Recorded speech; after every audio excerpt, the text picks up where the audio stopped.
5 things. Number 1 is speaking in ways that disparage, hurt, or humiliate our children.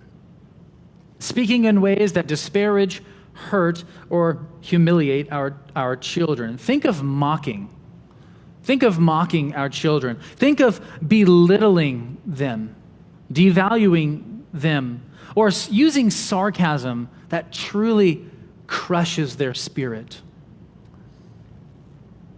The Apostle Paul in 2 Corinthians 13:10, when he spoke about the authority that God gave him, he says, "For this reason I am writing these things while absent, so that when present I need not use severity in accordance with the authority which the Lord gave me." And then he tells us what that authority is for. And he says that this authority which the Lord gave me is for building up and not for tearing down. Do we speak in ways that tear down?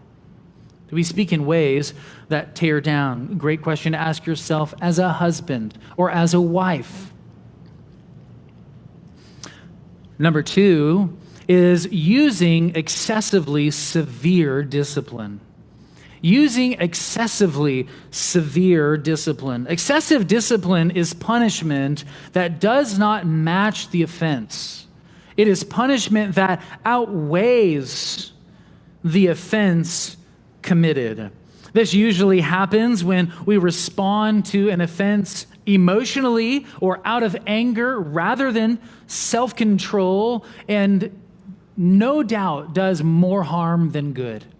That type of discipline does more harm than good in our relationship with our children. Discipline that is driven by the flesh, it is not good for anyone, the child or the parent. Biblical discipline, on the other hand, it is proportionate. We have to remember that. It is proportionate. It fits the offense. Biblical discipline is intentional, which means it serves a good and corrective purpose. What is the intention behind our discipline? And lastly, biblical discipline, it is controlled.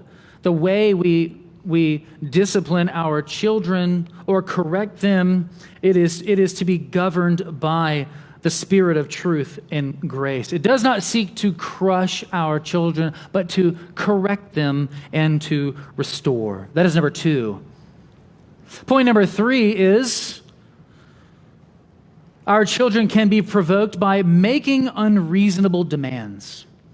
Making unreasonable demands of our children. This happens when our expectations are not realistic. So our expectations are unrealistic and don't correspond to where the child is where they are in the state that they're in. It doesn't correspond to their age. It doesn't correspond to their intellectual maturity. It doesn't correspond to their physical ability. It's unrealistic, asking them to do things they can't do, right? That maybe they don't understand, and being angry when they don't measure up. It's one thing to be a positive voice in our child's life, and we have to be extremely balanced about that. It's one thing to be a positive voice in our child's life and to push them in healthy ways, but if we aren't careful, that good, intentioned, positive push, it can become a negative thing in a burdensome way that they are not able to carry. It's too much. Colossians 3:21 says, "Fathers, do not exasperate your children, so that they will not lose heart." Do not exasperate them so that they will not lose heart. So we are to encourage progress, not perfection.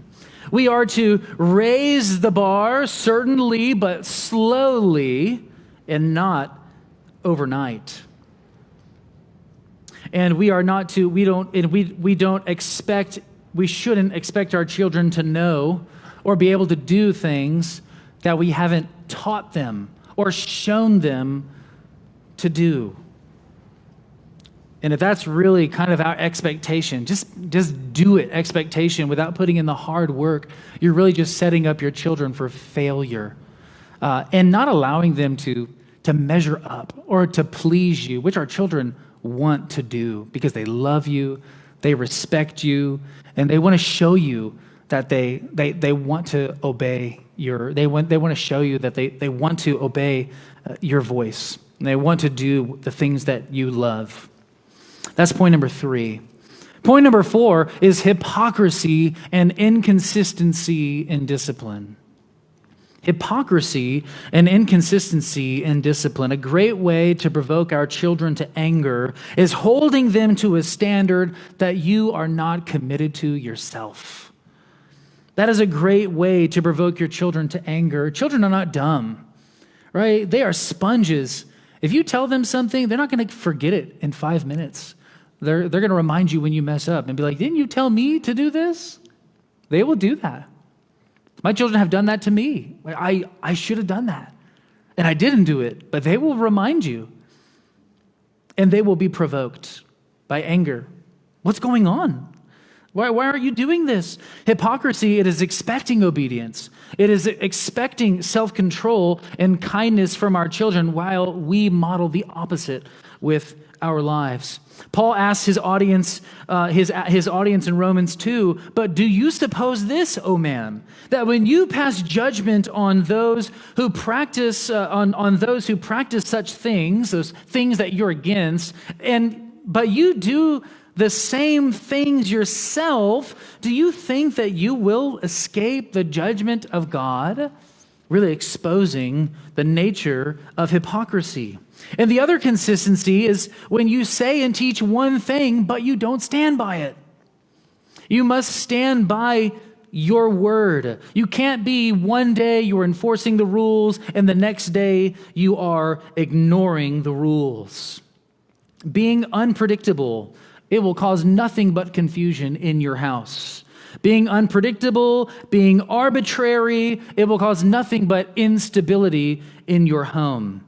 But being predictable, that when you say something, your children believe you and they know that you're going to follow through with it, that is what builds trust. That builds trust in your home. So being predictable is what causes stability. Being a man of your word, that is what causes trust. And as fathers, that is how we reflect the character of Christ in our home, who is perfectly faithful and who is unchanging in his ways, in his word, his commitments to us.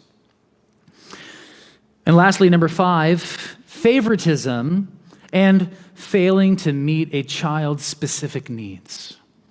Favoritism and failing to meet a child's specific needs. When one child feels consistently overlooked, or when you are constantly comparing one child to the next, why can't you just do what your brother does? Why don't you listen like your sister?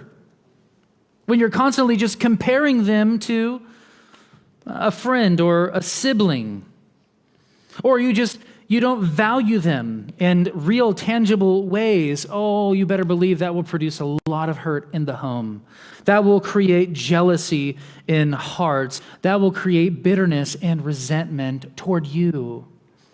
And you will be the cause of those things that damage that relationship.